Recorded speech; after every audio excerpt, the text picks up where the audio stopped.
बठियारा बलवान, जगत सरास बठियारे की बठियारा बलवान।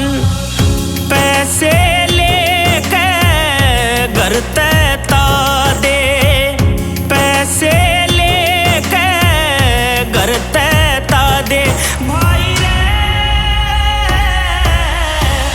जब खुल जाएंगे तेरे कान,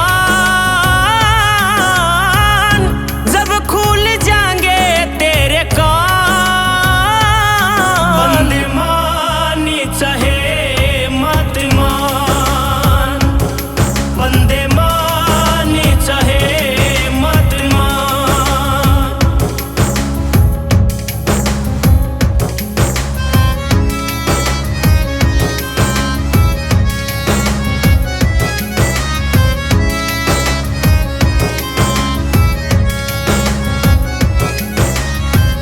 पचधूणिया के बीच तबे जा चाहे कर गंगा स्नान, पचधूणिया के बीच तबे जा चाहे कर गंगा स्नान।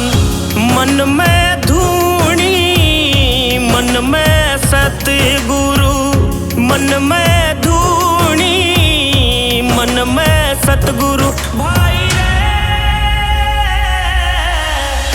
मन में श्री भगवान,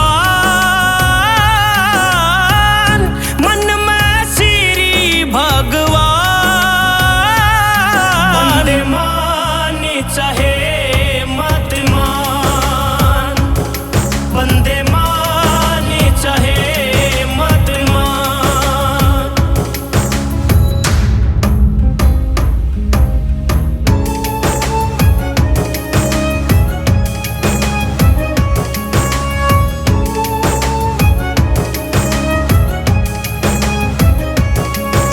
श्री मांगे राम गुरु की सेवा, सब तय बढ़ के दान। मांगे राम गुरु की सेवा, सब तय बढ़ के दान।